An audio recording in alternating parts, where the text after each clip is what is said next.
Yeah. Who's right on time? I'm right on time. Who's right on time? I'm right on time. Who's right on time? I'm right on time. Good morning to you, ayy. Good morning to you, ayy. The birds are chirping, ayy. Them birds are chirping. Ayy, I'm right on time, so don't even play with your girl. I am up and I am at it. Man, it feels great. It feels great. It feels great. I guess, you know what I'm saying, neat having that Monday rest day is actually very effective around here. Yeah, man, rested up all day yesterday, man. Big shout outs to everybody that have supported me all weekend. It was a very busy weekend. So, you know, for everybody that was watching the videos, sharing the videos, the ones that came with me, Mimi and Rambo and Miss Benny. Thank you guys so much for being there and supporting me and making sure that everything was good. Quan as well, man. Quan, her husband. Like, it was a time. We have been busy all weekend, coming from Atlanta, then getting back to South Carolina, doing a radio interview and all of these things, man. Just setting up for everything that God is about to do here in 2025, man. We said that we was going big. And one thing that we do not control. Thank you so much to Keisha Hodges. Appreciate you. Good morning to you, sis. Thank you, Mr. B. I appreciate you this morning. One thing that we don't control is the wind. Right, one thing that we don't control is the wind. And I'm gonna tell you what, I thought I started out 2025, and I started out big in 2025. Thank you so much, Krista, I appreciate that, CA. I thought I started out big in 2025, you know what I'm saying, coming in, booked up for the first 6 months, over there all excited and whatnot, you know what I'm saying, and then turn around and just start to see what God is doing in our life right now, how he's moving right now in our life, man. It is an absolute blessing, and then he got so much more in store. One of the things that I wanted to say to anybody, if you woke up this morning, your heart is heavy, I pray that God lifts that load. Anybody that's on here right now this morning, if your mind is cloudy, I ask God to relieve your mind and clear that up for you. And I ask that your heart is in a place of receiving on today. Your heart is in a place of receiving on today, because it's one thing for me to give you information, but it's a whole nother thing for you to receive that information. Gigi McGross, thank you so much. Got 2 badges going over there on the gram already. On the gram, we got 2 badges. We need 8 more badges on the gram. Let's reach our badge goal real quick. Y'all know what to do over here on the great tickety talk. Y'all know what I need y'all to do over there. Let's go ahead and get our 10K. I think we up to 2 right now. And when we left up out of here last week, I didn't get to go do Fiery Friday. I didn't get to do Fiery Friday because I had to travel on Friday. So with that being said, y'all didn't get y'all summary yet. So we're going to be doing a big summary on Tuesday. Thank you so much, Miss Driver. I appreciate you. So we're going to drop our summary on today because we didn't get our summary on Friday. So we're going to wrap up on today. Thank you, Purple Flowers. They go my girl, Benny. Benny, thank you so much, man. Benny made sure your girl had her food. Benny had me out there walking and praying in the mountains. That's what I'm talking about, man. I absolutely thoroughly enjoyed our time with you, sweetheart. Then she treated me to dinner, not dinner but breakfast over there on Toast on Lennox. That's what I'm talking about. I'm talking about treating me like somebody out there in the ATL Atlanta. I love y'all. I'm telling you, I got treated like somebody out there in the A, baby. Thank you so much, man. I appreciate you guys, man. All the love, all the support. It was amazing. Hey, big shout out to my supporters as well. Me and Rambo driving down the roads in Atlanta, got the windows down. You know, we driving Stony. We got to roll the windows down so y'all can see us. You know what I mean? We driving. The man is yelling from the side of the road. He's walking on the side of the road. He's like, "Hey, I know you. I watch you every morning." That's right. I know that. Big shout out to all of my supporters that watch me every morning. You know what I'm saying? Like, I love y'all and I thank y'all so much for supporting me, for loving on me. And I appreciate the fact that you guys lock in every single morning to be able to get this word, right? To be able to get this word, man. I tell you what, it was too funny, y'all. Too funny. Only in Atlanta. Only in Atlanta. But I tell you what, we absolutely love you guys, man. And I say we because my people, they be loving it too. When they see how other people love me, how they love me, they be just a grinning. They be great. Y'all should have said Rambo was just a cheese nut. That's my coach. That's my coach right there. Hey, they love to see it. It's a beautiful thing to be a person that the world can receive, right? And I pride myself on that. If you've been with me for a while, you guys know know that that's one of my biggest things. I wanted to be a person that could fit in any environment, that could actually go to any environment and be able to show love, and always want to be a person that is approachable, never being that individual. Thank you so much, Crystal Love. Never being that individual that thinks that they are so above everybody else and so superior to other people. And then, that people, just can't touch you. They can't love on you. They can't, That's not me. And just to be able to know that people see that love and they feel that love and they feel that energy when they are around me, man, it is absolutely amazing, because that right there, my sisters and brothers, that right there, that's the goal. That's the goal. Crystal, if you write it, I'll go ahead and pin it, sweetheart. That's the goal right there. You know what I'm saying? That is the ultimate goal right there. To be what Christ was in this earth. To be a great representation of what Christ was in this earth. He operated in love. He taught in love, right? But he was also stern in what it was that he was doing. When he seen that he wasn't received, he went right on to the next. When he seen that he wasn't appreciated, he went right on to the next. He did not sit over there and do a bunch of begging and falling after folk and, none of that right there. He just showed up and he was his true, authentic self. He did not water himself down. He did not dilute himself. He did not go outside of his way to be accepted by folk, and none of that. You understand me? None of that. He just went right on about his business. Just went right on about his business. And that is how we, as a people, that's how we have to operate on a regular basis right now in this world, right? Like, as much as you love your brothers and sisters, your husband, your wife, your children, and everything else, you have to accept the fact that everybody have their own spiritual journey. You have to accept the fact that no matter how much you love them, that it's going to be some people that you're going to have to turn loose. It's going to be some people that you're going to say, as much as I love you and as much as I want this to work for you, as much as I want you to have this, if you don't want it for yourself, if you're not going to get up and go get it for yourself, if you're not going to put in the work that you need to put in for yourself, then it doesn't matter what I think. It doesn't matter what I feel. It doesn't matter how much I show up. It doesn't matter. Why? Because they got to want it for themselves. They got to be willing to do the work for themselves. Understand me. And you have to have enough grit, enough grind, enough passions, enough obedience. And you have to be so hear me when I say this, self-committed.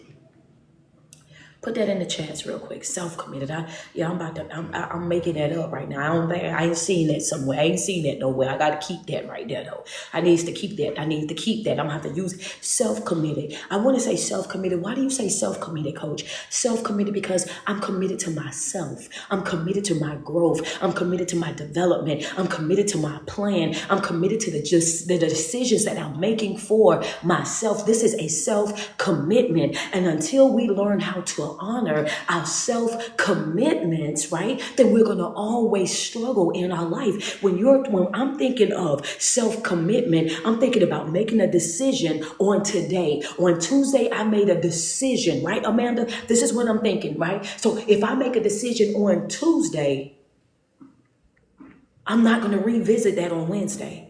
I'm not going to revisit that on Thursday. I'm not going to revisit that on Friday. Self-commitment is I make the decision and I stand on it. Self-commitment is I make the decision and then I start aligning everything up with that commitment that I already made, right? That I already made. I'm not revisiting it on Wednesday because I thought I was going to do it and now I didn't change my mind. Self-commitment is when once you've made the decision of this is what I'm going to do, then you let that be exactly what it is that you're going to do. See, a lot of times we make a commitment and if it gets hard for us, we don't do it. If it gets trying for us, then we don't do it. If it's going to inconvenience us, then we don't do it. If somebody don't like it, then we don't do it. If we don't get everybody on board the first time, then we don't do it. Understand me. There's going to be some things that you're going to create in your life. It's going to be some ways you're going to show up in your life. And guess what? When you first start working on it, everybody won't get it. Everybody won't understand it. Everybody won't support it. Everybody won't be on board with it. When you first pop out there and you say, oh, I'm doing this and I'm doing that, it's going to be so many people that's going to be standing on the sidelines,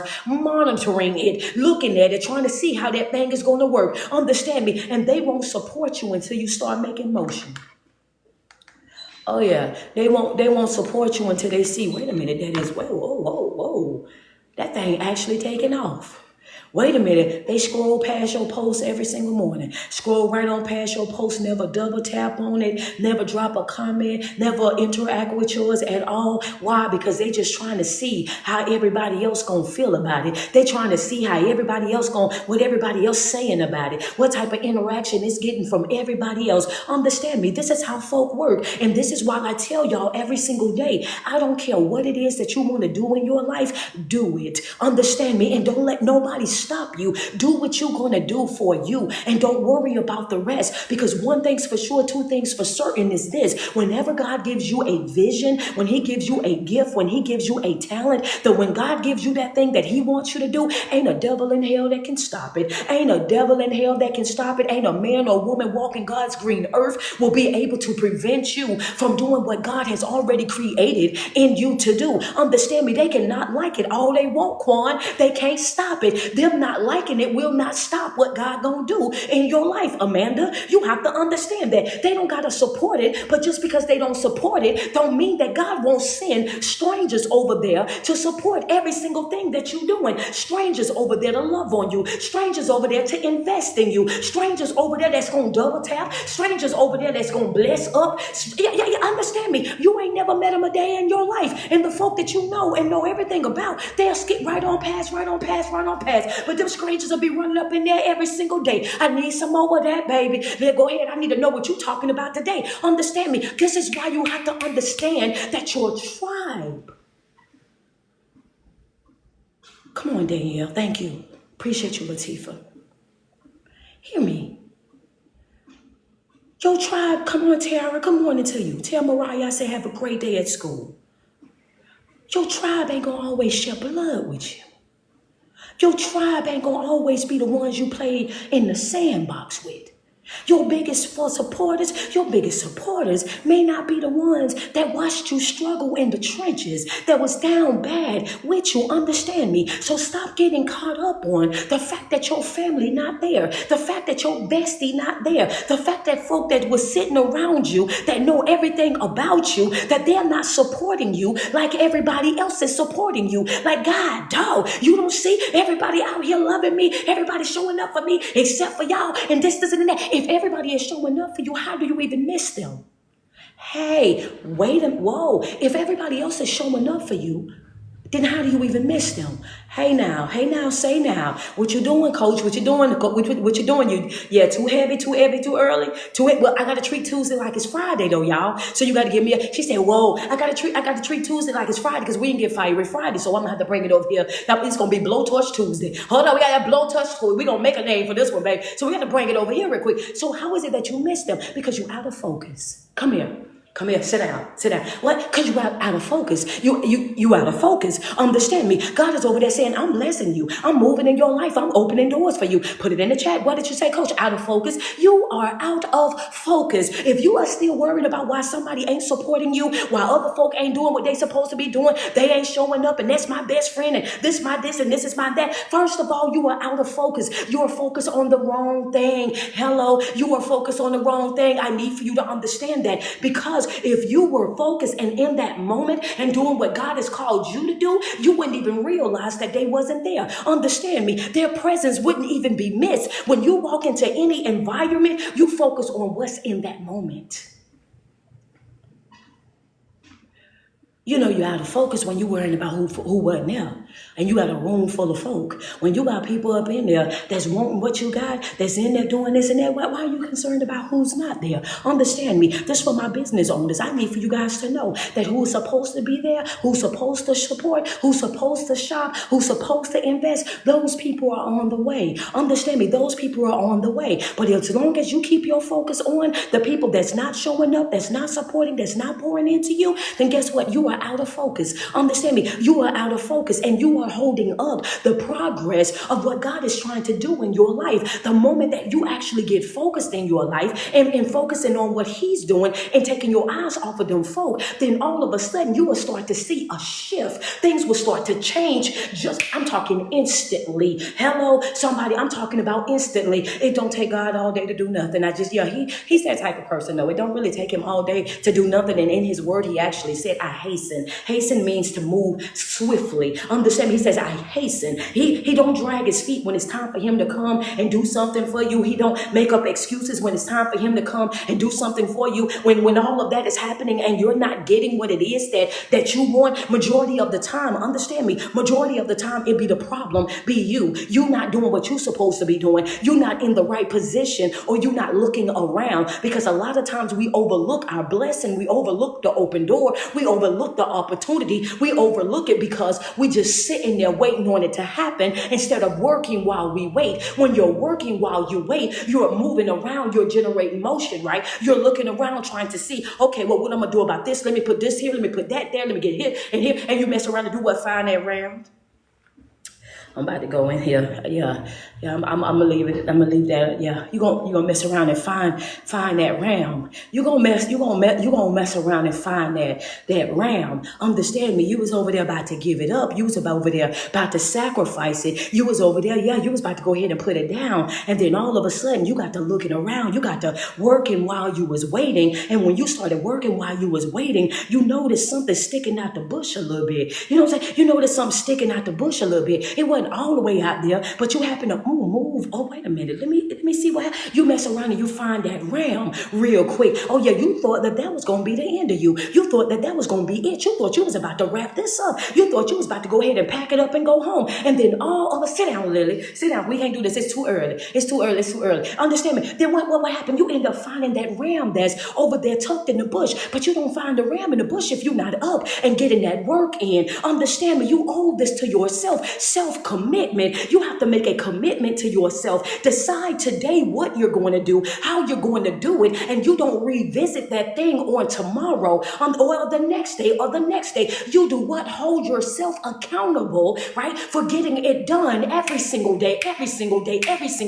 until it's locked completely inside of your mind, inside of your heart. Now you do what? You do the next thing. You keep building and you keep building and you keep building. You will keep building until you are no longer here. You will keep building and growing and evolving and experiencing life on new levels for as long as you work.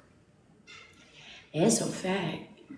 What you say? You're going to keep building. You're going to keep growing. You're going to be experiencing life on a brand new level as long as you are here. Until your name get called, until your number is called, baby. As long as you are in the wheel and you are following God, understand me. You read them scriptures, baby. Them people was 110, 114, 100 plus years. And they was still experiencing miracles. They were still experiencing new dimensions. They were still experiencing God's favor and love and grace and mercy. He was still doing things for them at their old age. Understand me? They was learning this in their hundreds. So that lets us know that yes, it's not too late for you. It's not too late for you. You can't say, oh yeah, well, I done got up in age now, and you know that's for y'all young ones. Y'all go ahead and figure it out. No, mother. Come here.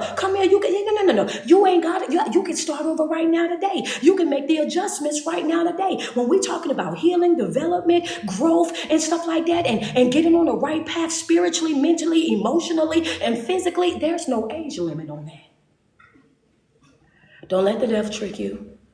Don't let the devil trick you. Don't let the enemy finesse you and say, hey, look, it's too late for you. Baby, it ain't too late for you. As long as you got breath in your body, activities of your limbs, clothed in your right mind, and you still got an opportunity to get it right. You can do what? Make the rest of your life the best of your life. Understand me? You can make the rest of your life the best of your life. And if I wanted to go a little bit further, and I feel like I do want to go a little bit further, when I say you can make the rest of your life the best of your life, you can make the rest of your life the best of your life. And if you're really in partnership with the Most High God, can I say it? I want to say it. Can I say it? Oh, somebody said yes. Okay, so all I needed was one yes, and then y'all know I'm going to go ahead and say it. You can make the rest of your life the best of your life. And if you are in partnership, right, Christina? If you're in partnership with the Most High God, not only understand, when we say rest of your life, you have to understand that He has the ability to add years to your life. Would you say, Coach? He has the ability to add years to your life. You could be right now laying on your bed, and you thinking that, the doctors told you that they didn't did everything that they can do. That there's no coming back for this. They didn't service you. All they can service you. And there's no need for them to give you no more treatments. There's no need for them to come in and give you no meds or no more. That they might as well pack it up and just go ahead and send you over to hospice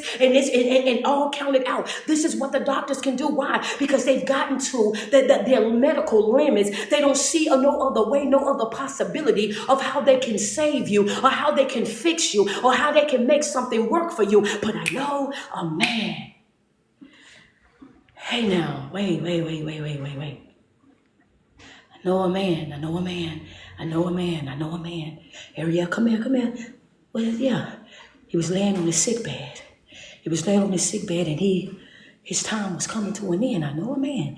He was laying on his sick bed, and while he was laying on his sick bed, I don't know why we out here, but we out here, so hold on. Yeah, he was laying on his sick bed, so this right here, this for whoever is right now feeling defeated. You feeling defeated. You feeling like there's no coming back for you. You feel like your life is over. You feel like you're not contributing nothing to this world, and you just want to be out of here. And I just came to tell you, not today, baby. Understand me, not today. Not on my watch. Understand me. I need for you to get up out of that. I need you to shake off that. Understand me, we rebuke anything that was sent by the adversary to trick you, to finesse you into thinking that you weren't good enough. Because I know a man. I know they may have came in there and they gave you all of that news. And as soon as they gave you that news, you went ahead and started calling your family and letting your family know, oh yeah, this going to be the end of this and this going to be the end of that. But baby, we stand right here together. We stand right here together with you virtually. Understand me, touching and agreeing with you virtually that God will move speedily and mightily on your behalf. Understand me, why? Because we know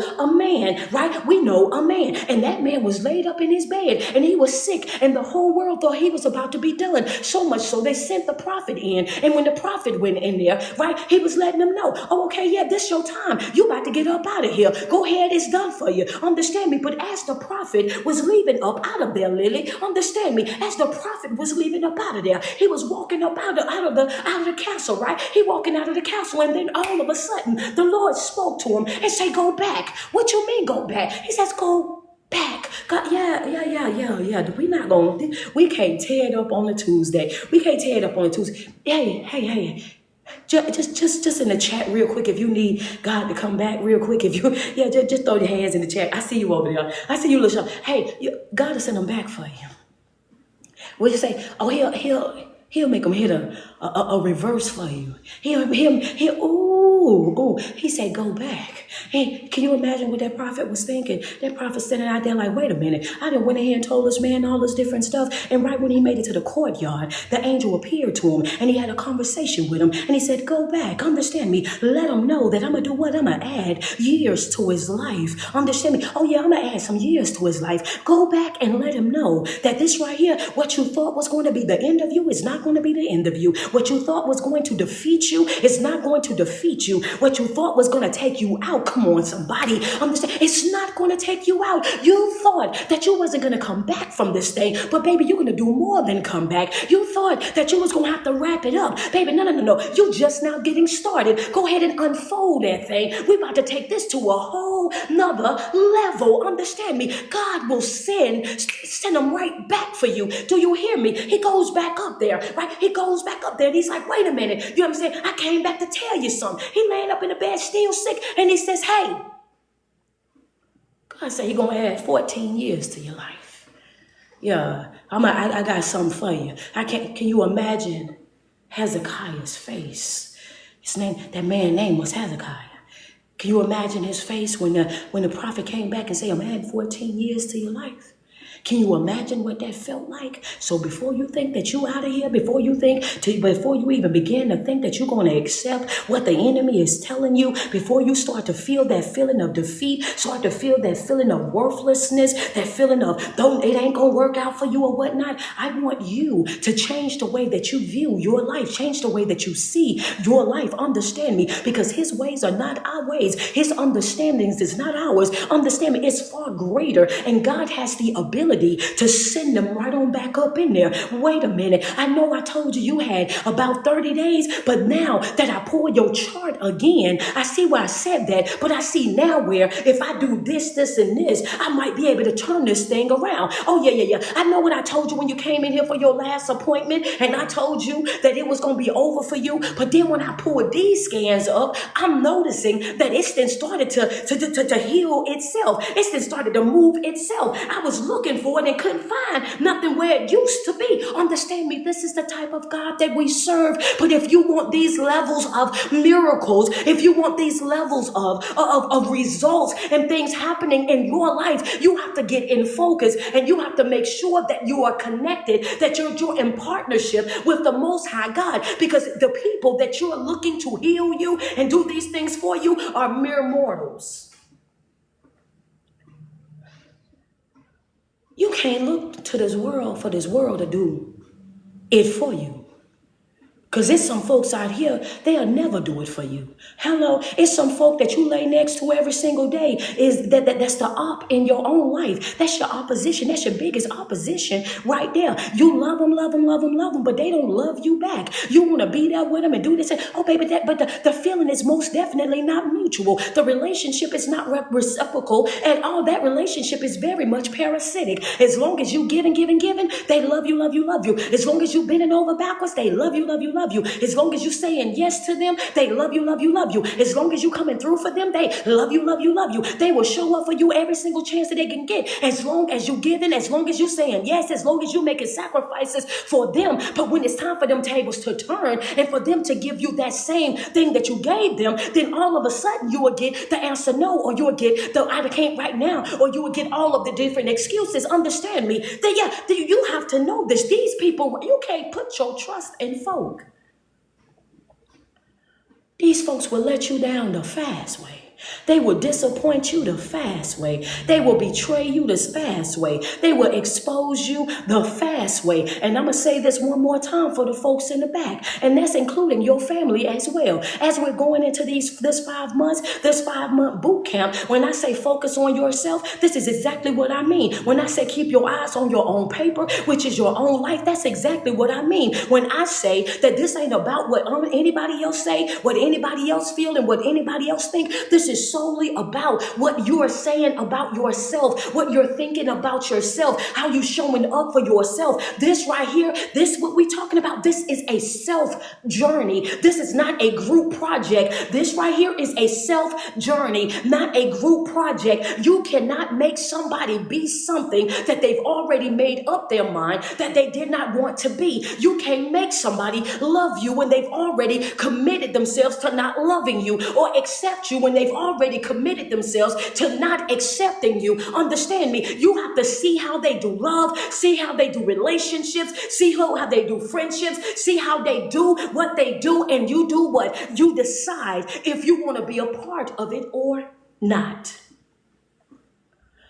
You don't get to tell people how to be, how to love, how to do relationship, how to do familyship. You don't get to make people, understand me, you ain't Barbara the builder, and they ain't Bob the builder, Brianna the builder. Understand me, these ain't about the building of the same, or Bernard the builder, baby. However you want to go about it. This is not about building people. You can't build folk.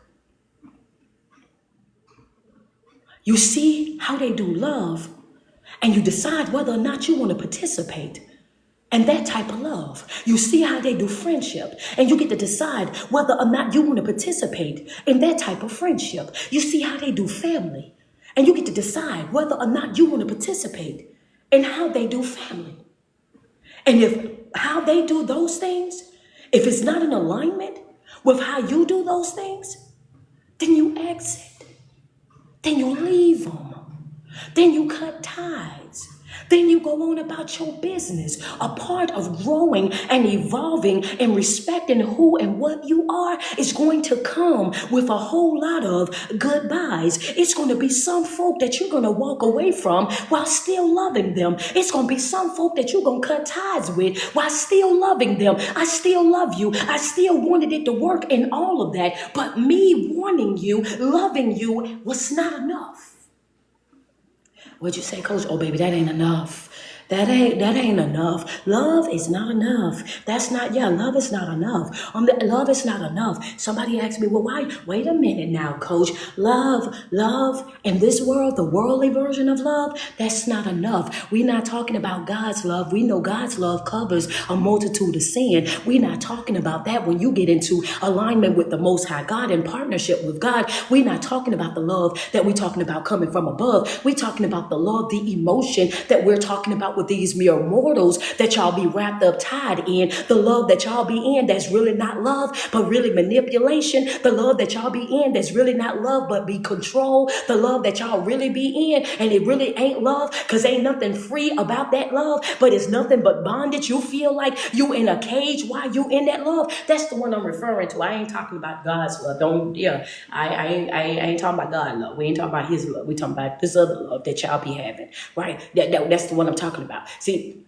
you can't base a relationship on that one. You can't build a relationship on that one. Emotions are unstable. Put it in your notes. What you say, coach? You can't build foundations on emotions because emotions are unstable. You can love them today and not love them tomorrow. Hey now, come here, come sit down.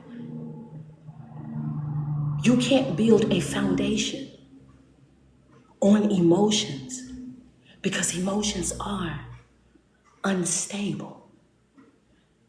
They change way too much. One day it's this and then the next day it's that.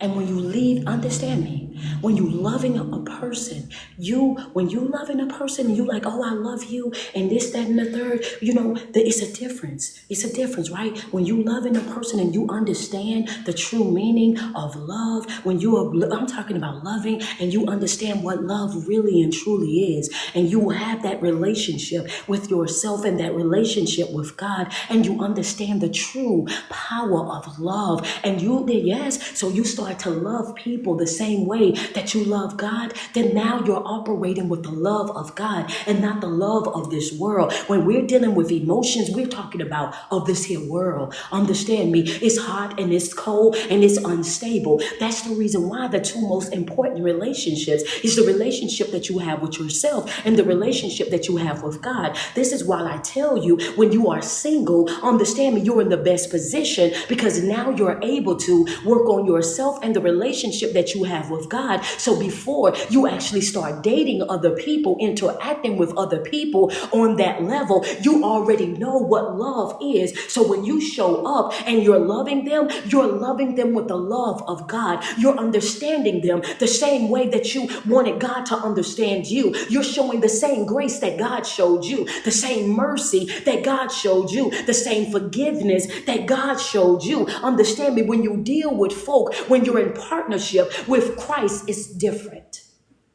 Hello. Oh yeah.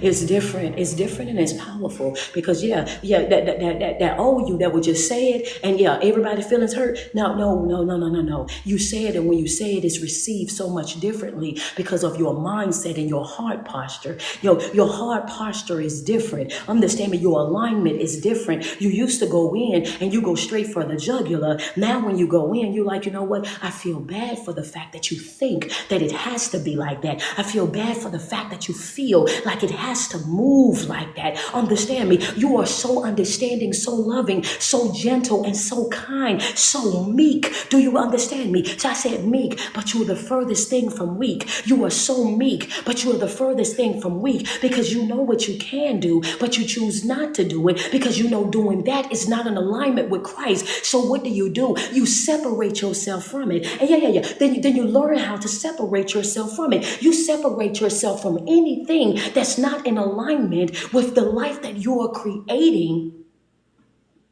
for yourself. It's like, yeah, as much as I love you and I want this to work, this is too triggering for me. Every time I'm dealing with you, it's a problem. It's always this, it's always that. And you learn how to separate yourself. But now when you separate yourself, you do it in a way that it is so much love that the respect from that is something that is completely different. Understand me? Hey, Eddie Brown, appreciate that so much. It's completely different. You learn how to bow out gracefully. You learn how to simply walk away. And yes, it's going to be some feelings that's going to be hurt in the process because the people love you. And they also have the habit of y'all being in a relationship together and dealing with each other. But the empowerment that you feel coming from that because you've honored yourself is completely different. So you have to understand that when you leave, chosen family, what did I tell you? Leaving is not, right? It's not emotional, it's logical. Why? Because emotions are unstable. Leaving is not emotional, it's logical. Why? Because emotions are unstable. Yes, I can love you, but I can't allow love to keep me in a situation where I'm getting my head knocked off every other day. I love you, but I can't allow the love that I have for you to have me staying with you, even though you lying and cheating every week. I love you, and I acknowledge that I love you, but I can't stay with you when I see that me staying with you is hindering my growth and my development. I love you, but I can't love you to the point where I'm depleting myself. I'm losing myself. I'm starting to feel powerless. I can't love you like that. Understand me? And this is what I mean when I say that love is not enough. No. See, I can't do that right there. You asking me for too much when you asking for that right now. Understand me. Leaving is not emotional. It's logical. You have to see what's happening in that situation. I love you, but you keep hurting me. I love you, but you keep lying. You keep cheating. You keep manipulating. I love you, but I see that you're narcissistic. I see that you're toxic. I see that you're manipulative. You twist and turn every single thing. I love you, but I see that you've become a master victim. You find a way to make yourself a victim in every conversation, in every situation. You always a victim in every single thing. You have no level of accountability. Understand me. Oh my God. I love you, but I see these things in you. I see who and what you are. I see how you are made up. This is my logic talking, right? This is my logic. This is why I say leaving is not emotional, it's logical. Because if you're living your life based on your feelings, understand me, it will have you overstaying your welcome, overplaying your part. It will have you suffering unnecessarily. It'll have you going down through there, and you ain't got to even be going down through there. Understand me? You have to look at this thing from a logical standpoint. You have to look at it and say, hold up now. If I walk away, what? If I walk away from this, what? If I cut ties from this, what? What's going to happen? Is this going to stop my life? Is this going to slow up my life? Is this going to pause my life? If I walk away from this, is it going to stop me from breathing? If I walk away from this, what's going to happen? My bill's not going to be paid? What's going to happen if I truly walk away from this? Understand me and hear me with your whole heart when I say this. You have to develop that mentality where you understand that it was once upon a time in your life when you did not know that individual. You cannot be afraid to go back to that. Hello, somebody, what you say, coach? It was once upon a time in your life when you did not know them. Hello, and don't you ever be afraid to go back to that. Sweetheart, I will go back to not knowing you. I go back to not talking to you. I go back to not sharing space with you. Don't ever in your life think that it's safe to play with me, because it is not. I will get up out your face and up out your way, and I will do it expeditiously. Do you hear me? I will have jets on the back of these heels walking up out your life so fast. I don't play with people, and I don't let people play with me. This is the type of mentality that you have to have. As much as I love you, don't get too comfortable. I go. Leave them. Yeah. Heavy on the leave 'em, baby. Heavy on the leave 'em. Yeah, I make folk pull up their pants when they come around here. Pull your pants up. Act like you know some better when you come around here. You might can play in them folk life over there, but baby, the playing stops over here. Yeah, you don't want to play over here. Trust me when I tell you. Yeah, you gonna have to. Yeah, when you writing me something, telling me something, any of that, you got to fix everything that you got going on. You can write over there, and you can turn your E into a 3 and do all kinds of other stuff, right, with numbers and whatnot. But when you come over here, you have to make it make sense. I don't play like that, right? Yeah, write the vision, make it plain, baby. Yeah, I don't do no playing. I'll show you better than I can tell you. I'm gonna drink my water because I know that's messy. But yeah, a lot of y'all be letting people just do too much. You let them do too much. You let them play too much. Understand me? You let them do too much. You let them play too much. You got them out there, then throw a leash around you and out there walking you, then walk calluses up on your feet, baby. I'm telling you, Joe, just walking you. When you gonna come up out of that? That don't even make no sense. You sitting over there, you see exactly what it is. You see the problem, can tell everybody about the problem, but after you get finished talking about the problem, you right back over there skinning and grinning in their face. If you ain't happy over there dealing with them, what you keep dealing with them for? If you ain't satisfied over there dealing with them, what you keep dealing with them for? Why you keep going back over there? Why you keep interacting with them? I never understood that. If it ain't doing what it's supposed to be doing, then get on through. I'm about to drink my water. Y'all gotta make that make sense. Y'all gotta make that make sense to me. I just don't. I had to double drink. I had to get me some more. Because this ain't the time for that. Understand me, in these next 5 months, this ain't the time for that. Leaving is not emotional. It's logical. When you see that it's not right for you, when you see that it's not in alignment with the life that you're creating for yourself, when you see that it's always triggering you, then it's time for you to get up out of there. It's time for you to move. She said sometimes it's due to fear and uncertainty. Fear, false evidence appearing as real. If you're operating with the spirit of fear, it's not the other people that's defeating you, it's you. You have to shut down that spirit of fear. The only time that you revert back to your ex is when when she says uncertainties, is when you're unsure about what's going to happen in your future.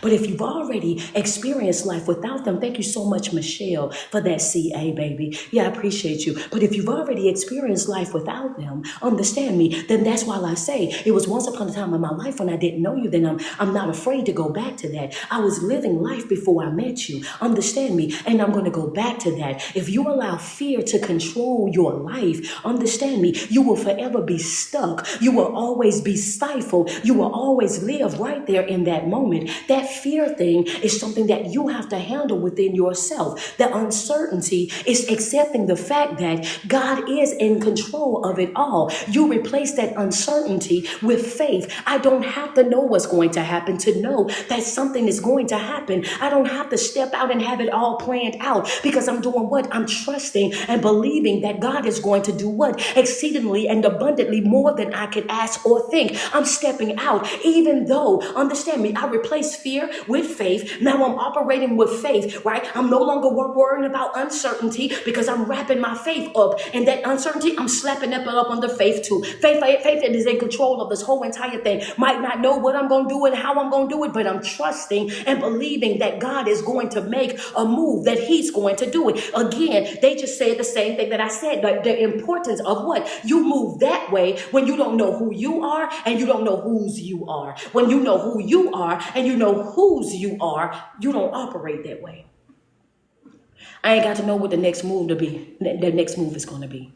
I just know that it's going to be another move. I might not know right off what my next move is going to be. I just know that I'm already packed up and prepared to move. Understand me. I might not know what my next move is going to be, but I'm already packed up and ready to move. I don't have to have it all planned out. I don't have to have all the details. I don't have to have the play by play. I just got to be ready. Understand me? That's it. That's all. I just got to be ready. God is not going to always give you all the details. Understand me? He's not going to give you everything all at once because he knows that we can't handle it all at once. You don't have to know what your next move is going to be. You just have to have it all packed up and ready to move. So whenever that light go from red to green, you all gas, no brakes, baby.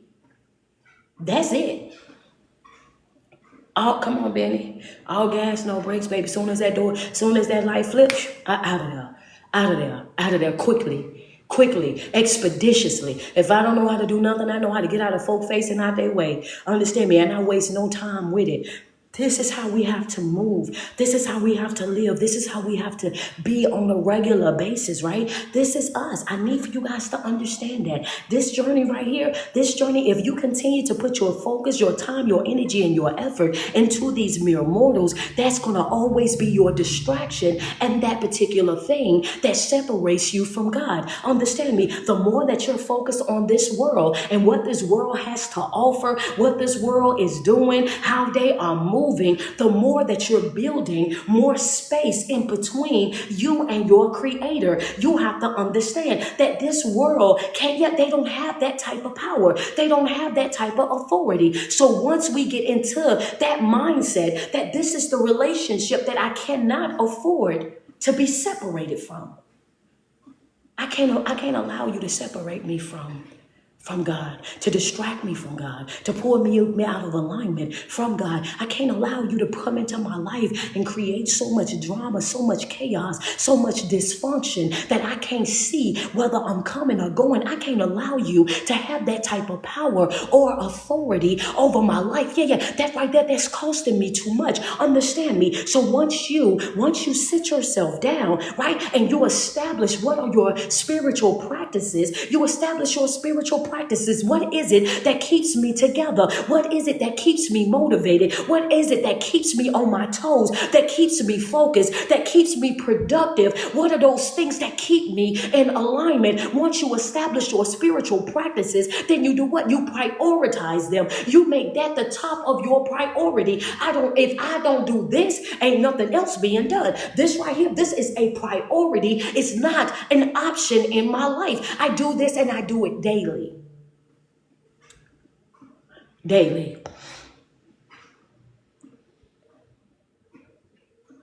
Because without it, it's going to bring stagnation and immaturity.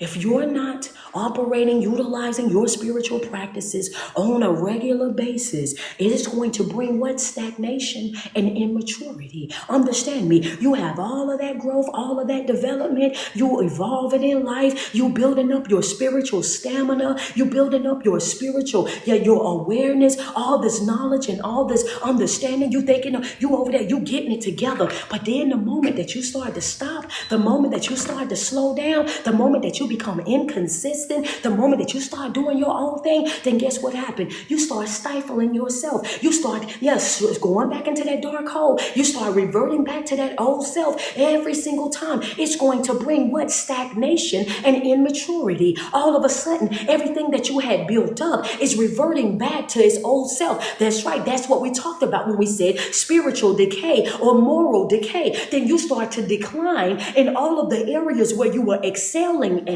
The moment that you become an individual that is distracted or pulled off course, everything that you was excelling at, the moment that distraction came, you now go from excelling to declining. Understand me? Everything that you was doing, you had this beautiful life, you was growing, you was evolving, you was doing this, you was doing that, and you was just flourishing in life. And understand me, had this big old smile up on your face, and you going to work every day, happy, joy.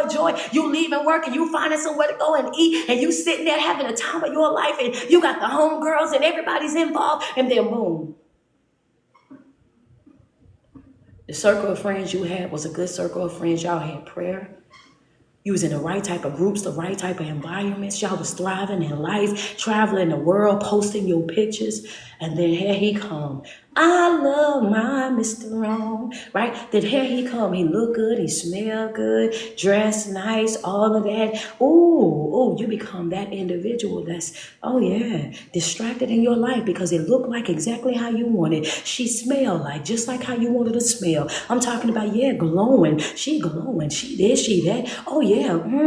Look at that. Now all of a sudden, here you are in the right type of environment, around the right type of people, living your best life, got joy, got peace, got all of this going, got your whole high rise over the ocean or over the river or wherever. You got it out there. You living your best life. And now you get into a relationship with this individual. And now all of a sudden, everything that was holding you together is the things that you're no longer doing because you got somebody else in your ear, right? You got somebody else in your ear, somebody else in your face. So you ain't seen your homegirls, the ones that you prayed with, that you fasted with, that you went to their conferences and whatnot with. You ain't seen them in a while because you've been going on movie dates. You've been over here laid up. You've been over here. Yeah, you've been really, really distracted. So you ain't been connected like how you used to be connected. And this individual know that this is how they met you. They met you when they was attracted to your light. And once they got you over there, now they complain if you on the phone with your friends. Now they complain if y'all about to go to a conference and gonna be gone all weekend. Now it's an issue when you don't want to talk on the phone because you studying your word. Now it's a problem. Why? Because even though it came in looking,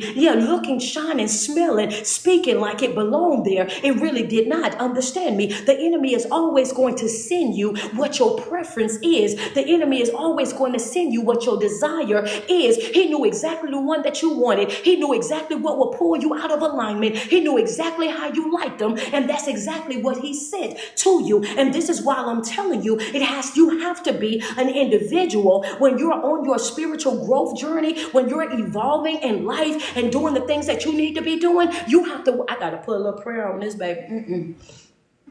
I can't just jump into know anything. Kenyatta Brown, thank you so much for that, CA. Baby, I can't just jump into know anything. I can't just attach myself to know anything. I can't just be smiling and grinning in everybody's face. Everybody can't have that type of access to me. Everybody, yeah. I can't be laid up with no everybody. I can't be doing all that there. When you know who you are, understand me, when you know who you are and you acknowledge what all you had to do to get to where you are, then you know the dangers of doing what? Attaching yourself to folk that's not on your same spiritual level. You can't afford to be unequally yoked. Understand me. You come in, you smiling, you're smelling good, doing all of that. But then when I ask you about your spiritual practices, you say, I go to church every now and again. I listen to the word every now and again. If they only do it every now and again and you do it every day and sometimes 2-3 times a day, understand me, they already going to let you know, oh, I don't do all of that. Then what they're going to be doing? They're going to start pulling you away from doing all that. That's exactly what they do, right? So now, whatever it is that they're doing, then you find yourself over there doing. And that's how you experience, right? That spiritual decay or that spiritual decline. Now you're starting to bring yourself back down because you're in their company.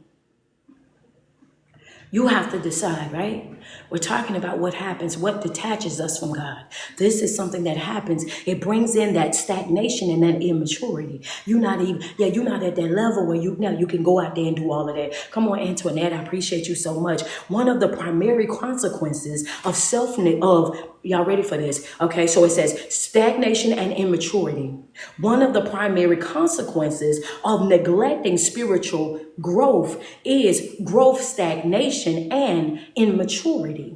One of the primary consequences of neglecting spiritual growth is spiritual stagnation and immaturity. The reason why you have to fast on a regular basis, study on a regular basis, pray on a regular basis, because the consequence of that is spiritual stagnation. Well, what is stagnation? That means no movement. There's no movement, no growth, no development, no elevation. That means that you're going to be stuck right there where you are.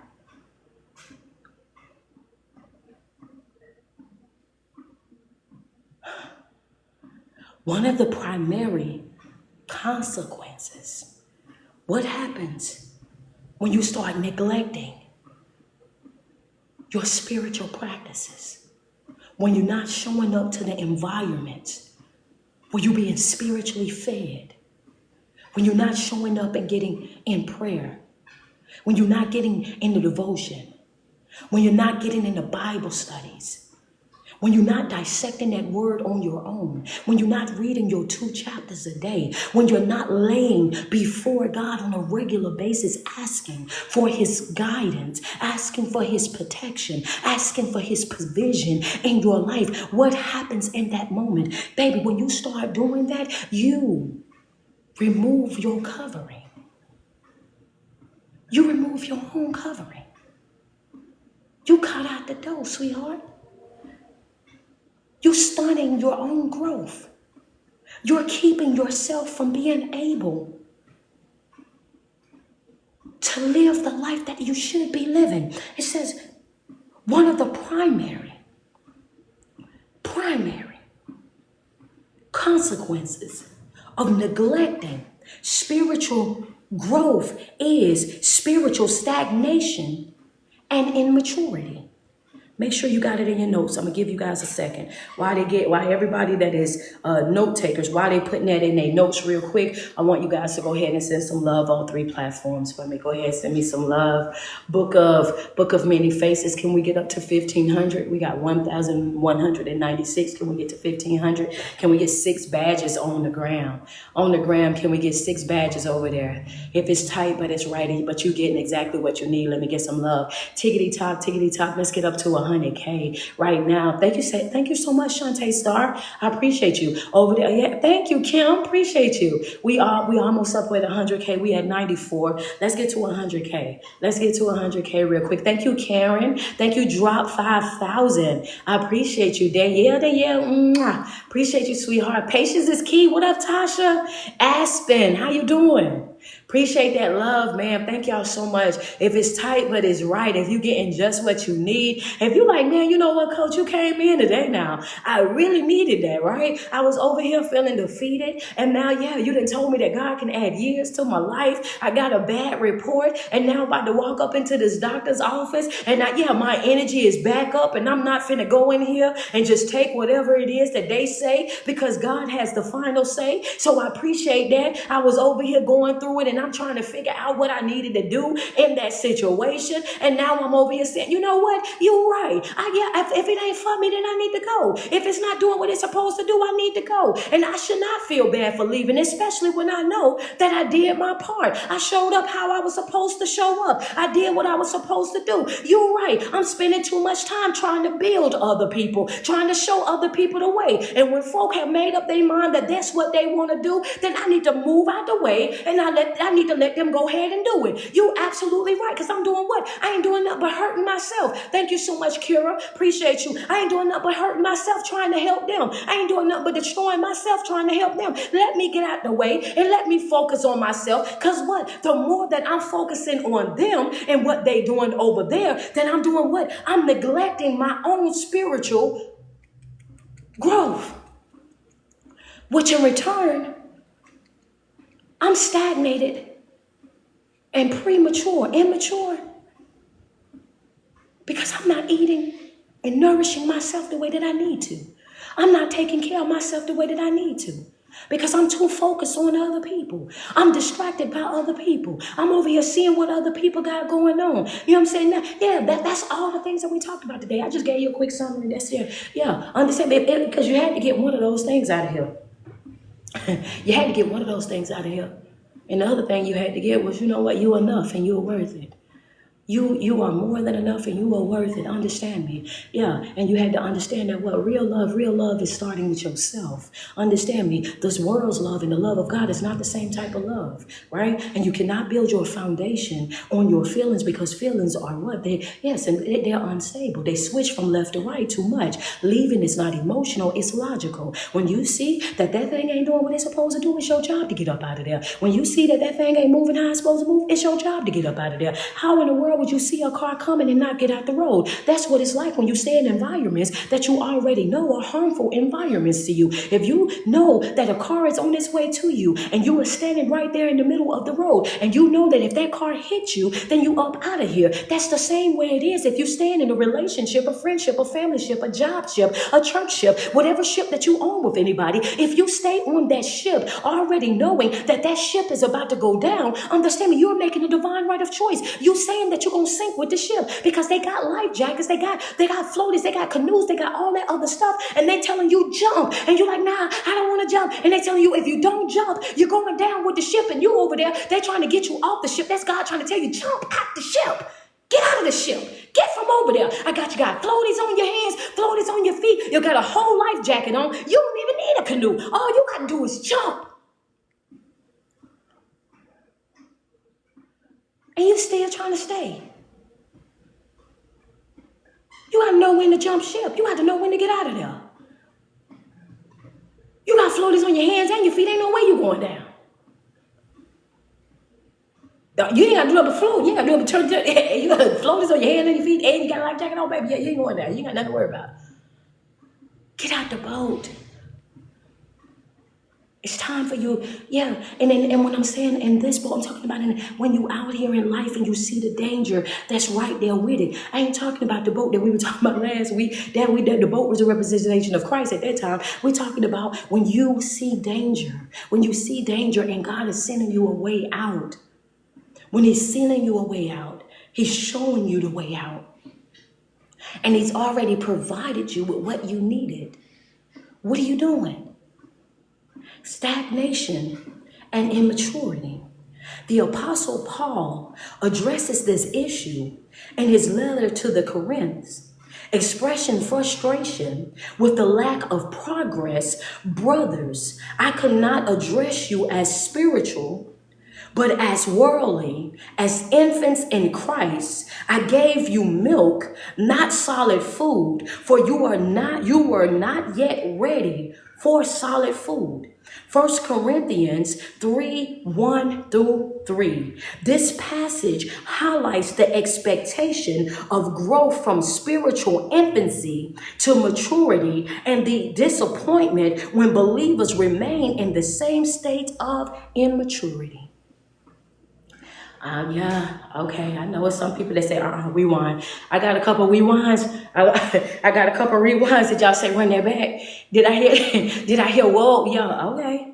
Oh, okay. Did y'all say, look at Lily, look at Lily and Gigi. Appreciate you. What you say? You say run it back. You say run it back. Hey, listen, there was this, the Apostle Paul addressed this issue in his letter to the Corinthians, expressing his frustration with the lack of progress. What you say, Coach? I ain't Paul, but I am telling you in these next 5 months, if it seems like I'm always on you, that I'm always telling you to get up, that I'm telling you to stop making excuses, that I'm telling you that it's time for you to move forward, it's because I'm tired of seeing you without any progress.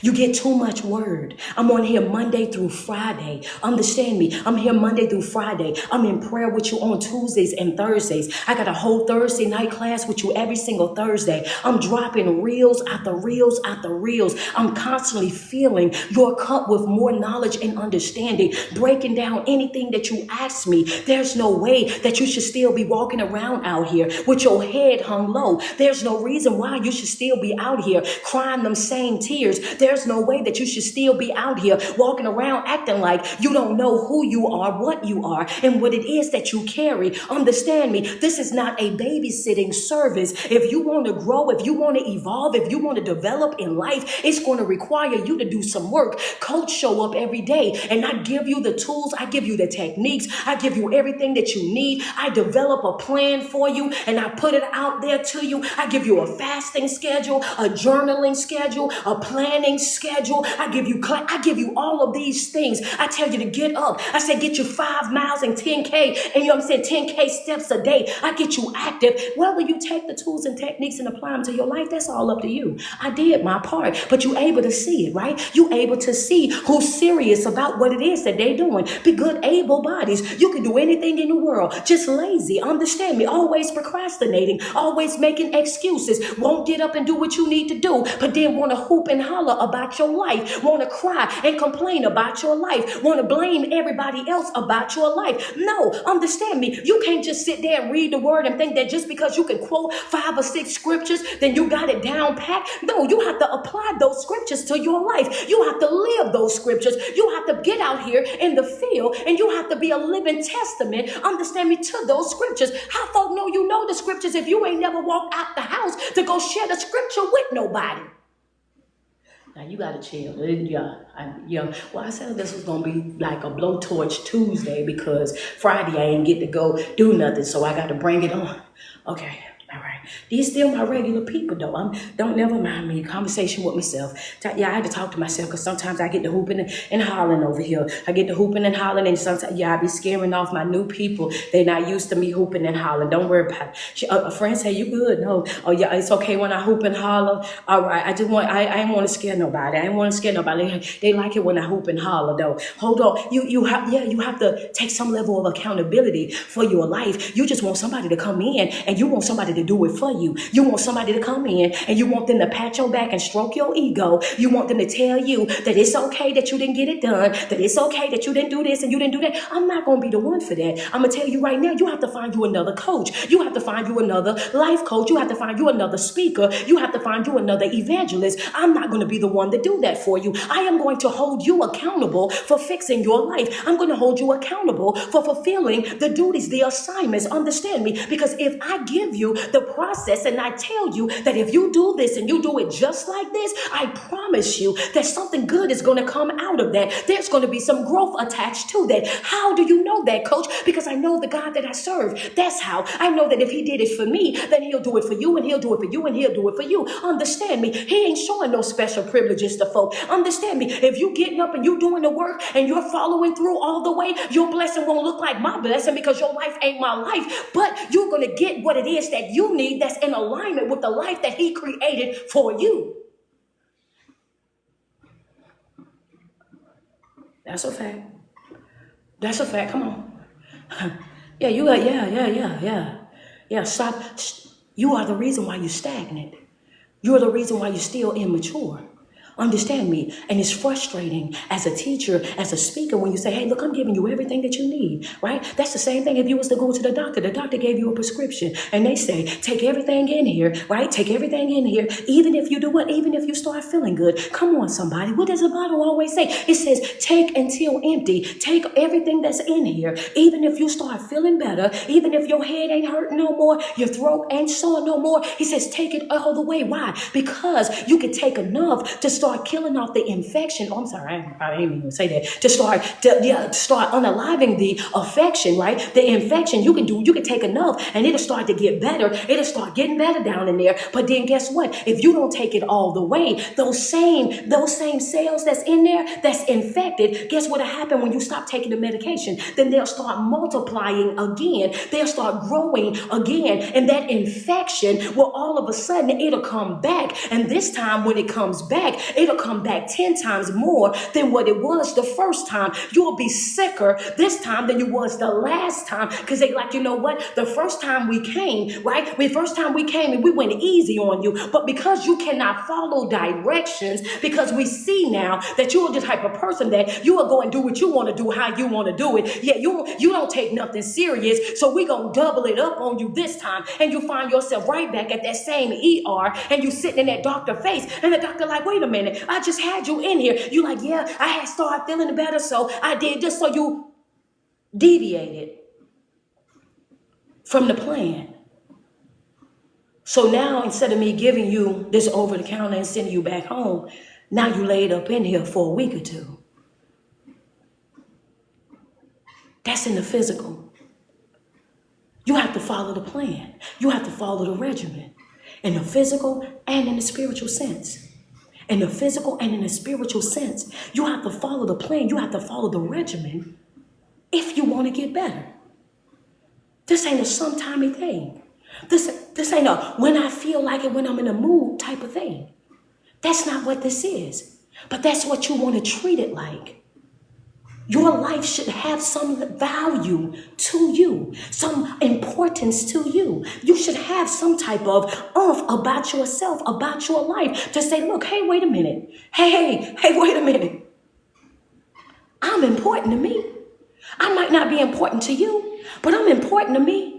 I'm important to me. I matter to me. I got to get up when it's about me. Understand me? I got to be committed when it's about me. I can't be out here just playing with folk. Understand me? Nah, I can't do that, right? So the Apostle Paul addresses this issue in the letter of Corinth, expressing his frustration with the lack of progress. Paul said, you ain't growing the way you're supposed to be growing. Understand me? Y'all, he says, brothers, I could not address you as spiritual.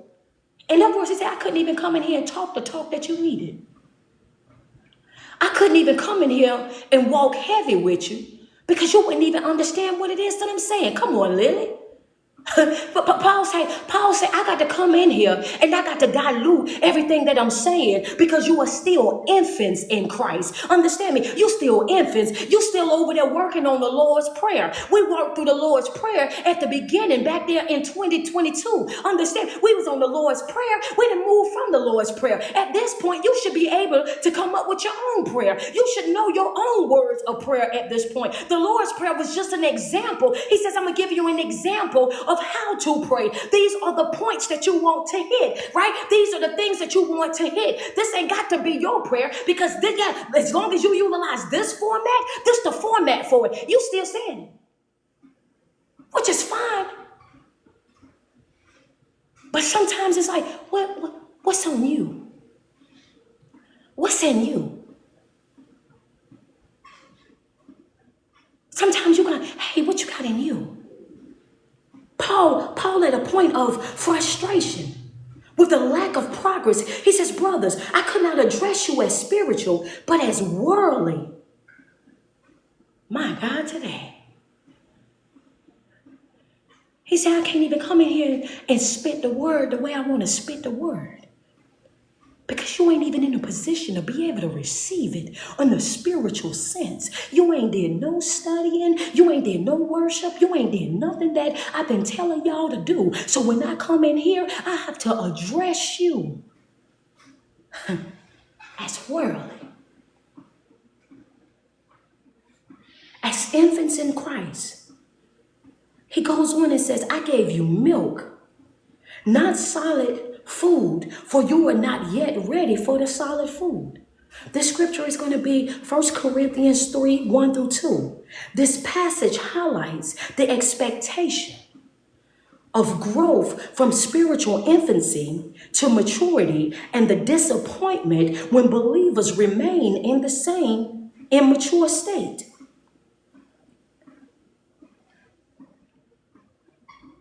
Y'all think somebody riding you. Y'all think somebody stalking you and aggravating you and just on you.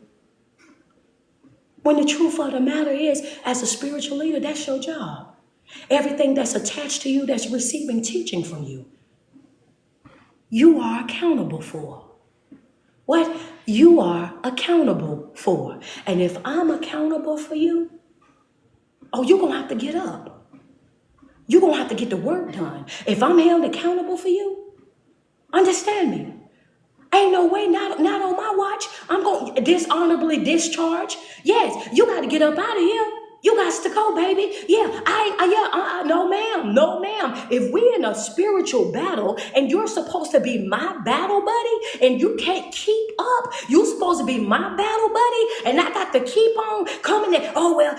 Talk. No. I'm about to dishonorably discharge you. You about to get up out of here, baby. Hello, that's it. That's all. Take them out. Yeah, no. You got to go. You got to go. I'm going to still love you on your way out the door and whatnot. If I see you, I'm going to still speak to you and everything. But baby, I'm going to have to send you on up out the door. Well, why do you say that, coach? Because you extra weight. Understand me. When you go into the battle, you don't want that extra weight. I don't want nothing on me that ain't trying to work. I don't want nothing attached to me. Understand me. Nothing attached to me that's not willing to get in the mud with me. There's going to be some times in your life on this spiritual journey where you're going to be in the mud. Understand me. You're going to have to crawl with your elbows and and the knees. Understand me, I be watching people in the army, right? So you going down there, you got to get down there and you're going to have to get dirty. Understand me, it's going to be sometimes when you're going to have to tie that hair back or pull it all the way off, however you want to go about it. Understand me, but you're going to have to get to a place where you don't need nothing moving on you. Understand me, that's what we do. When we don't want that hair in the way, when we feel like that hair going to slow us down, we do what? We pin that thing up and we take it off. When you see a runner out there, they don't have on nothing but a little top and a little bottom. Why? Because they don't want the extra weight of the clothes. They don't want nothing that's going to slow them down. I got to get to the point that I need to get to. I got to cross that line before everybody else. I have to reach that baton before anybody else. This is how it is on my spiritual journey. If I'm out there and we're in spiritual warfare, I don't want nobody to the left or to the right of me that's over there moving slow. I'm over here. I'm waiting on you to get up here to me, and you still back there whining and crying about what you got to do. You dishonorably discharged. Get up out of here. You got to go. No. Go ahead now. Go ahead now. Because I can't force it on you. But I can't let you distract me. I can't make you want it, but I can't let you destroy me. I can't keep trying to push you up out the bed. And I can't have you over there pissing me off because you won't get out the bed. So I want it so bad for you that it upsets me. This is what Paul is saying. I'm just putting it in 2025. Paul is pissed. Paul is mad. Paul said, I'm frustrated. Understand me. I can't even come in here and talk to you how I should be able to talk to you at this point. I can't even come in here and give you what I need to be giving you at this point. I can't even do that because y'all are, understand me, y'all so out of line. Y'all so out of line and been doing what you want to do so much that when I approach you, I got to come over here and I got to talk this way, because if I don't say it this way, y'all won't even understand it.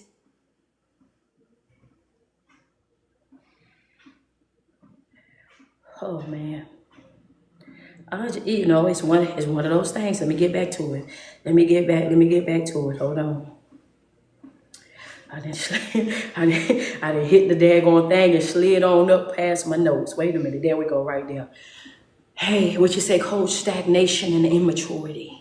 Stagnation and immaturity. Up under that, you need to have one of the primary consequences of neglecting spiritual growth is spiritual stagnation and immaturity. What happens when we neglect our spiritual growth? What happens? We experience spiritual stagnation and immaturity. How do we know that? And we know that because the Apostle Paul addresses this issue in his letter to Corinth, expressing his frustration with their lack of progress. It states, brothers, I could not address you as spiritual, but as worldly, as infants in Christ. I gave you milk, not solid food, for you are not ready for solid food. That scripture we're going to seal that with is going to be 1 Corinthians 3, 1 through 2. This passage highlights the expectation of growth from spiritual infancy to maturity,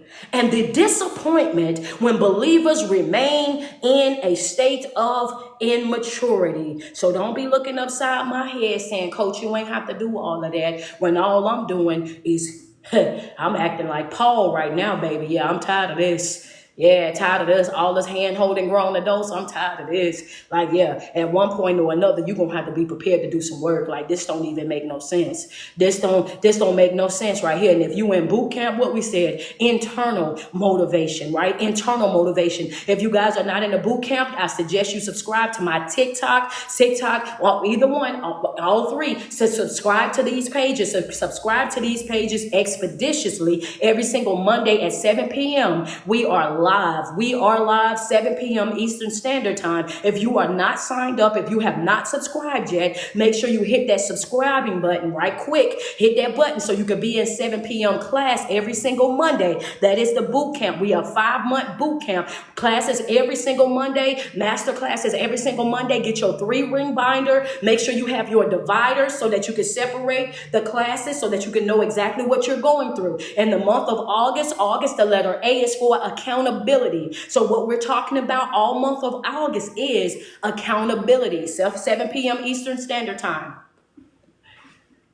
In class, what we learned?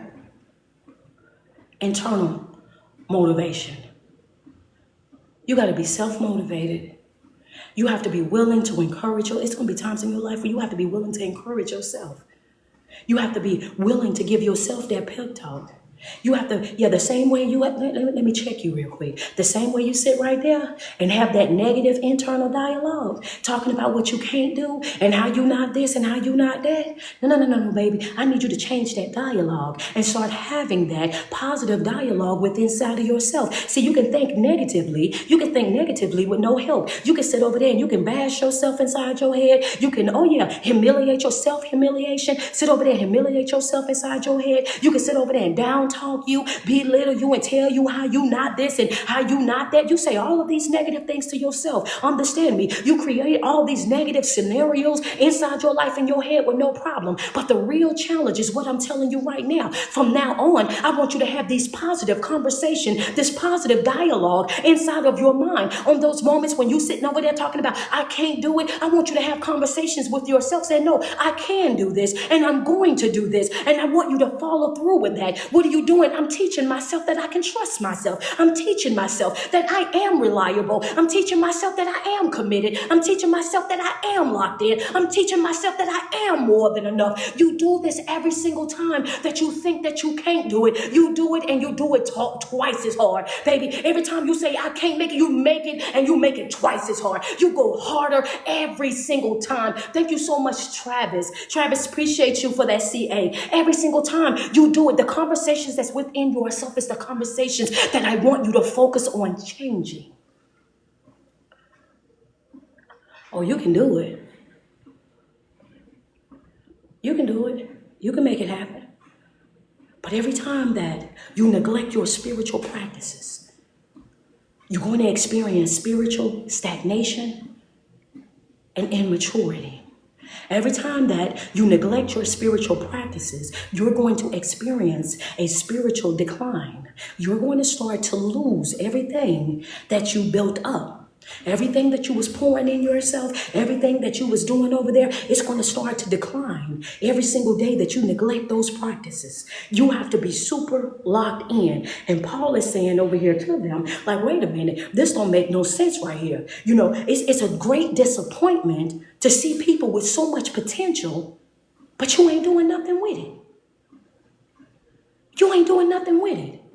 What's another thing? I got something else. I ain't done. I told you this would have been Friday. This would have been Friday. I got some more over here. So hold on for a minute, right? I got some more. I ain't coming up off of this right here until I give y'all every single point that I got. I ain't sit here and do this studying for nothing. I'm gonna give y'all every point that I got. Understand me? Second thing I want, vulnerability to deception. That's your pillar. But what you say, Coach? Vulnerability to deception. Vulnerability to deception. Put it in your nose.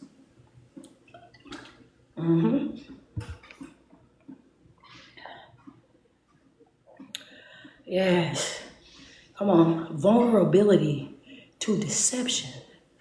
If you ain't working on yourself, if you're not studying your word, if you're not in there the way, if you ain't in there, if you ain't doing what you're supposed to be doing in your life, then what you think is going to happen? If you're not locked into your life the way that you're supposed to be locked into, what you think going to happen? Understand me, folk going to tell you anything and you're going to fall for it because you don't stand for nothing. You're not committed to nothing. You're not locked into nothing. And if you're not locked into nothing, not committed to nothing, then that's exactly what's going to happen. You're going to fall for any and everything that anybody come over there and give to you. You will become a person that's eating from everybody. You eating from everybody. Anytime somebody pass you a plate, you eating it. One of the first things that we learned as kids is what? You don't eat from everybody's house. When we go up in here, I already done fed you. So when they offer you some food, you say no. Why? Because you've already eaten. We don't know what their house look like. We don't know if they got roaches or not. We don't know how they cook. We don't know what, we don't know if their hands clean, if they over there frying the chicken and then putting the salmonella over here. We don't know what's going on over here. You ain't got no business eating from everybody's house. So our mom and them, you or my grandmama in this case, used to feed you and make sure you good and full, because gonna ask you, like normally don't even ask you if you want nothing else, but this time gonna ask you, do you want something else, because she about to take you somewhere, and wherever they going, if they offer you something, she wants you to say no. So she gonna make sure that you good and full before you leave the house. Do y'all want something else? Because as soon as y'all get in that grand priest, baby, back then she had the gold grand priest. As soon as you get in this gold grand priest, hey, I'll tell you right now, get the begging if you want to. Oh yeah, she'll show you something.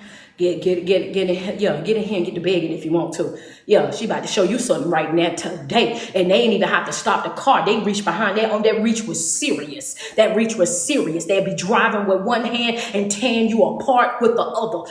Yeah, did not play. Did not play. I come from old school South Carolina, baby. They did not play. They was very, very talented, multi-talented. They could drive and get you together all at the same time. Didn't even have to look back. They knew exactly where each child was sitting. And sometimes they didn't even pick a child. They just tore up everybody and said that was because you're going to do something later on. So you got yours in advance. I'm telling you, this is how talented they was. Understand? Yeah, I'm trying to tell you. She's like, oh yeah, you must have been, hey, South Carolina, baby. That's how they gave it up. You don't eat from everybody. You don't eat from everybody. So the vulnerability to deception, right? It says a lack of spiritual growth leaves believers vulnerable to false teaching and deception. A lack of spiritual growth, when you're not working on yourself, when you're not prioritizing your spiritual practices, a lack of spiritual growth leaves believers vulnerable to false teaching and deception. Make sure y'all got that in your notes. What does me not utilizing or prioritizing my spiritual practices, what does it lead to? Being vulnerable to false teaching and deception. If I'm not utilizing my spiritual practices, coach, what does that lead to? Vulnerability to false teaching and deception. You are easily swayed. You will fall for anything. You're eating from everybody's house. You'll fall for that thing I told the chosen family. Just because it's trending doesn't make it truth. I don't care how many people like it, how many people double tap on it, how many people share it. It does not make it truth. But if you're not the type of person that is studying for yourself, if you're not the type of person that is prioritizing your spiritual practices, that's putting your pressure plan into place every single day, if you're not seeking God's face, his guidance, his understanding for your life, if you're not operating in his purpose, the purpose that he created you, then guess what you're going to do? You're going to find yourself falling for things that you should not be falling for. You're going to find yourself eating in places that you ain't got no business eating at. You're going to find yourself doing things that you ain't got no business doing, and you're going to be thinking that it's the right thing. You're going to be thinking that it's this and that, and then you're going to be severely disappointed when you find out everything that you was believing in, it was false. It wasn't even real, and nothing destroys a person with a good heart that thought that they was doing the right thing, like finding out what they was following was not real. Oh my God, that will tear you to shreds. That will break your heart. That will turn you against church. That will turn you against Christ. It will have you beefing with God and everybody else, I'm telling you. And it's like, wait a minute, why are you mad at me? You know, and that's what I'm talking about with God. God be like, well, wait a minute, why are you mad at me when I gave you the word to study for yourself? Why are you mad at me that you got led astray and you found yourself over there with that false teaching and deception when I told you, I gave you strict instructions. I say study to show yourself approved. I told you to sit down and open the book. I did all of this and you still went and did that. Understand me? How you going to be mad at me? If you're going to be mad at anybody, be mad at yourself because you did not do the work. You wanted somebody to come and spoon feed you. And that's what happened. They came over there and they fed you with a bunch of stuff that wasn't real. That ain't my fault. We start playing the blame game. We start blaming God for work that we didn't do. We start blaming God. Be saying he didn't show up in places that we wasn't at. He like, wait a minute, that wasn't the destination. I was there. You never showed up. What you say, coach? We start blaming God. We start pointing the finger at God. It's like, well, you ain't show up for me. He's like, no. You didn't show up. I was right where I was supposed to be. You was distracted with that relationship. You was distracted with your family. You was distracted and you came after I had already left because you was tied up at that job. Wait a minute, hold on. I was where I was supposed to be. You weren't where you were supposed to be. Understand me? I did what I was supposed to do. The problem wasn't me. The problem was you. You didn't do your part of the bargain. We're in a partnership. You breached our contract every single time. I like that. Hold up. Every single time that you don't do your part, that is a breach of contract. We need to put that in the notes. Hold on. Yeah, you breached our contracts. Friends say, oh my God, so true. Think about it. If we're in a partnership, if we're supposed to be locked in and you're supposed to be following me, understand me. If that's what we're supposed to be doing, if we're supposed to be on that level and I'm here and I gave you I gave you a contract. We signed this contract together, signed, dated, and stamped. Understand me? And I'm out here doing my part and you don't do your part, then you breached the contract. You broke your contract that you had with me. Oh yeah. You fell for the deception. You fell for it. How you gonna blame me? A lack of spiritual growth leaves believers vulnerable to false teaching and deception. The Apostle Paul warns the Ephesians about the dangers of remaining spiritually immature. Oh man, I ain't got enough time. I ain't got enough time today, but I'm gonna do what I can. I ain't got enough time. I got coaching sessions this morning. Oh, but I'm gonna do what I can. I'm gonna do what I can real quick. What you say, coach? This is your warning. Some of y'all done got comfortable. Yeah. Some of y'all done got comfortable being spiritually immature.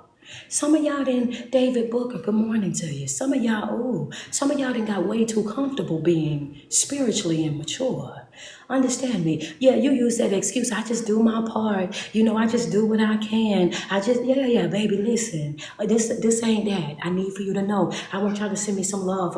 All 3 platforms send me some love. We almost at 200K. Can we get some love over here on the Book of Many Faces? If I can get some love over here, can we get 6 badges on the ground? Let's get 6 badges on the ground. Let's get some love going over here. Oh, let's get some love going. I see y'all. Y'all at 186, almost at 200K. Let's get to it. Listen, there's a danger that comes along with this, right? Yeah, you're immature by choice. You're immature. You're not growing. You're not evolving by choice. Understand me? This by choice, right? So the Apostle Paul warns the Ephesians about the dangers of remaining spiritually immature. I'm waiting on y'all because I want y'all. Yeah, I'm waiting on y'all. I'm going to get into that as much as I can. We waiting on the love to come through. Go ahead and send some love. What you say? Yeah, he did what he warned them. Oh, y'all are subscribing over there on TikTok. Let's get to it. That's what I'm talking about. Welcome, all my new subscribers. I appreciate you and those who are renewing your subscriptions. I appreciate y'all, man, because we're going to get it popping every single day, Monday night, 7 p.m.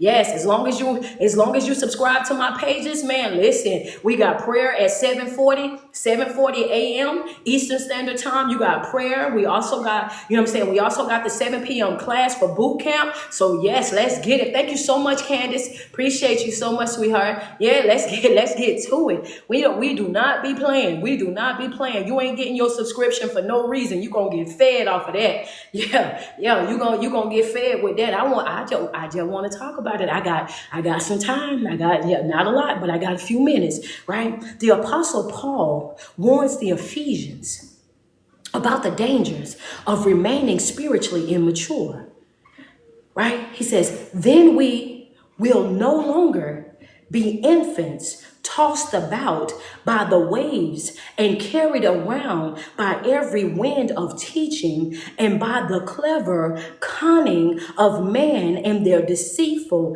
scheming. This is going to be Ephesians 4:14. Ephesians 4:14. It says the Apostle Paul warns the Ephesians about the dangers. Thank you so much, Benny Simpson. About the dangers, right, of remaining spiritually immature.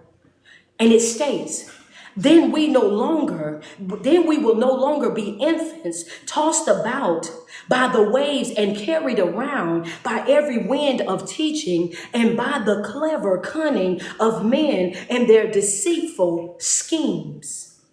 That's Ephesians 4:14. And in other words, what Paul's saying is your ears won't be itching. And just because you see them in a reel and they saying something that you feel like was powerful inside that reel, then you jumping over there and you like, oh, this, no. You will understand that, yeah, that was nice and I hit that like, but everything ain't for me. Understand me, I'm vetting things that I allow in my spirit. Understand me, I don't receive teaching and everything from everybody. You have to know this, because if not, you will always be doing this from left to right, here, there, and everywhere. All the time. Understand me. And it'll make you question. It'll start making you question who you are really. Like, wait a minute, am I really doing this right? Now, whenever you start questioning it, now you got self-doubt, right? You got self-doubt because of all the different things that you're learning about yourself, right? All these, not that you're learning, but all the different things that you're taking in from different people. When you're around different people and you're hearing all this other stuff, then now you're like, well, wait a minute. Well, which one do I believe? And which one do I do this? Do which one do I do? Yes. It's like you can't do that. Everything ain't gonna be for you. Everybody won't be for you. Paul said these people was swaying around by every wind of teaching. God, dog, Paul raw. Paul, yeah, I had to go read some more. Paul raw. Hold on. Paul said you swaying around. This is scripture. I ain't making this up. It says, this right here in the scripture. It says, carried around by every wind of teaching. Say you on every new wave. You on every new wave. Anything that sound good to you, you on it. Anything that's in alignment with what you thinking in your flesh, if it ain't condemning you or making you feel, oh yeah, you on board with that. You running with that. You eating from everybody, Chanel. I'm talking about eating from everybody, right? Then he goes on and he says, and by the clever cunning of men and the deceitful schemes. Do you think, let me just say this. My head itching, I'm sorry. My head get to itching when I get aggravated. Want me to tell you, don't nothing aggravate me like a smooth talker. Some people are so smooth at their delivery. They know when to hoop and holler. They know when to do all of these different things. But the truth of the matter is, some folk don't do nothing but play on your feelings, play on your emotions. And you have to watch people. And when I say watch people, I'm not talking about with your natural eye. You have to watch people with your spiritual eye. Because people will toy on you and they will say just enough to get you to hooping and hollering for you to invest in what it is that they do. And after you give them what it is that you got, then them folks move right on like they ain't never met you, like they ain't never talked to you, never shared space with you, or nothing like that ever. Understand me, it's so many people that jump on here, that jump even in real life, that you will run into. You have to know that people are worse than animals. Understand me, some people are worse than animals, and they prey on you the same way that animals prey on other animals. They can't wait to eat you alive. They can't wait to drain you. They can't wait until you expose, understand me, what your strengths are, just so that they can feed and thrive up off of your strengths. Don't think that the story of Samson, don't think that story of Samson and Delilah, don't think that story is all faded away and that that's not existing right now in 2025, because my God, good God, today, it's still operating right now. You got people that want to be close to you just because of who you are. They don't understand me. They want to be close to you. They want to be connected to you. They want to be around you so that they can find the ins and the outs of who and what you are, just so that they can come up off of you, so that they can gain from you. You have to be careful, because people are worse than animals. They are vultures. What's your strength? Can you imagine laying with somebody every single night? No, and she ain't even want them. Delilah ain't even want them. She just wanted to know the strength. What's your strength? I'll lay with you every single night and don't have your best interests at heart. Ain't that something? So you just laying up with a man. You really don't love him, really don't want him, but you looking for a way to tear him apart. You looking for a way to bring him down. You looking for a way to destroy him. You looking for a way to drag him. And that's why I tell y'all all the time, you ain't got no business being laid up with everybody, because some of y'all got Delilahs and some of you got Danny's. Understand me? Some of you got Delilahs, some of you got Danny's, and you're laid up with them every single day. Every single time that you start to operate in your strength, they get insulted. They feel intimidated. They feel, oh my God, here you go with that again. Oh, they got a problem with everything that you do that strengthens you. Every time that your strength start to peak a little bit, then all of a sudden, here they come hating, here they come complaining, here they come feeling a certain type of way. They go outside. Your Danny, your Delilah that's in your life that you lay up with, understand me, every time you start growing in life, they work double time to try to pull you down. They go outside of their way to try to discredit you. They make sure they ostracize every single piece of insecurity that you might have. Anything that's about yourself, they make sure that they expose it. They make sure that they walk all on it. They make sure they talk about it until they tongue hurt. Why? Because they don't want you to acknowledge the fact that you're stronger than what you are. They don't want you to acknowledge the fact that you're better than what you are. They don't want you to know exactly who and what you are because of their fear, their jealousy, their enviousness of, they know who you are. They know, they know. They know. They fear is you knowing. The moment you, Oh, you got a Danny, you got a Delilah. I'm going on though. I'm going on because I ain't got that much more time. Be careful. Be careful now. Okay, the Apostle Paul warns the Ephesians about the dangers of remaining spiritually immature. In other words, Paul is saying, I want you to know that there's a danger attached to that. You, as long as you're in the body of Christ, you should be growing, you should be evolving, you should be creating the very best version of yourself. You should be seeking God's guidance, his wisdom on a regular basis. Your main goal in life is to be following the instructions of the Almighty God. Your alliance is not with people, it is with God.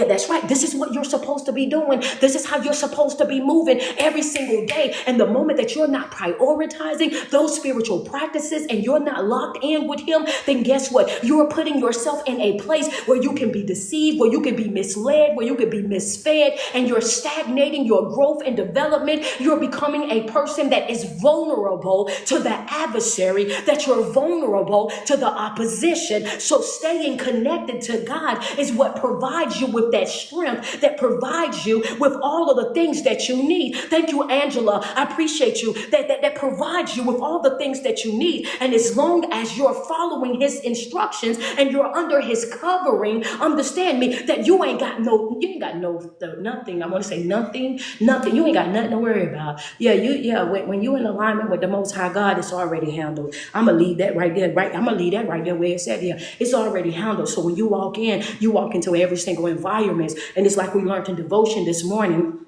I'm content. My boy this morning in devotion, we was reading the scripture, and he said, I've learned to be content in whatever situation. He said, I know what it's like to be in need, and I also know, now, I got to get out of here. Hold up. He says, I know what it's like to be in need, and I know what it's like to have plenty. And he says, but I've learned to be I learned to be content. No matter whatever the situation was. He says, and then he gives them, it's how he clears it up in the beginning. He says, let me tell y'all something real quick. Let me tell y'all something. Like, I'm not saying what I'm saying because I'm in need of nothing. Don't think that I'm going to gain anything by me sharing what it is that I'm about to share with you. Understand me. He says, because I know what it's like to be in need, and I also know what it's like to have plenty, but I've learned to be content, right? I've learned to be content. No matter what the situation is, when you are connected to the Most High, when you are in partnership with the Most High, you are content. No matter what the situation is, no matter how bad it is, no matter how good it is, you're still cool as a cucumber. Why? Because I know who's in control of the outcome. My God. So Ephesians 4:14. The Ephesians 4:14. Then we will no longer be infants tossed about by the waves and carried by every wind of teaching and by the clever cunning of men and their deceitful scheming. Oh God, I thank you. All right. So I gotta go. Ephesians 4. Oh, hey, Ephesians 4 and 14. Without a firm foundation, hey,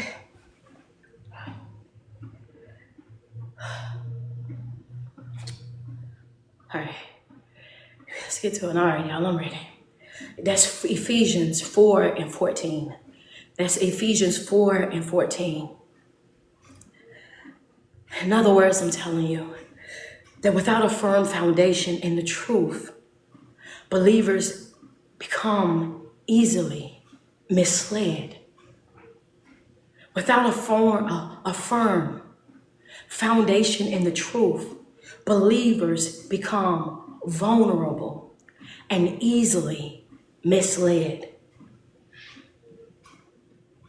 I'm not asking you to study for no reason. I'm not asking you to prioritize your spiritual practices for no reason. I'm not asking you to stay committed to God for no reason, committed to yourself and committed to God for no reason. I'm telling you that it comes with perks. It comes with bonuses. It comes with protection. It comes with a positive outlook. It comes with a great outcome. It is beneficial, I promise you. When you are connected to the Most High God and you are seeking His guidance and His wisdom on a regular basis, it comes with overflow. And I'm not talking about money. I'm talking about overflow in joy, overflow in peace, overflow in a sound mind, overflow in an easy heart, overflow in a relaxed spirit. I'm talking about things that money cannot buy. Understand me? I'm talking about things that this world cannot provide for you. I'm talking about things in the spirit.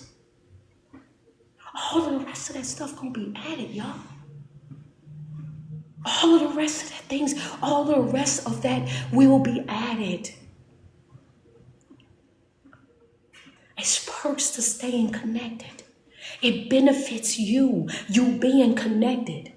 Being disconnected is going to do nothing but drag you, drain you, destroy you. It's going to snatch the skin off of you. Do you hear me? In one of the passages, they said, listen, the enemy desires to sift you like wheat. He ain't got no love for you. This world ain't got no love for you. The word said he want to sift you like wheat. Have you ever seen a wheat sifter? The enemy's desire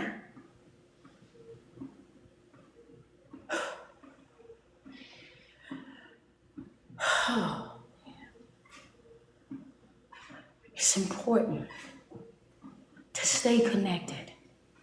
This disconnection is costly. This disconnection is costly. And I promise you this.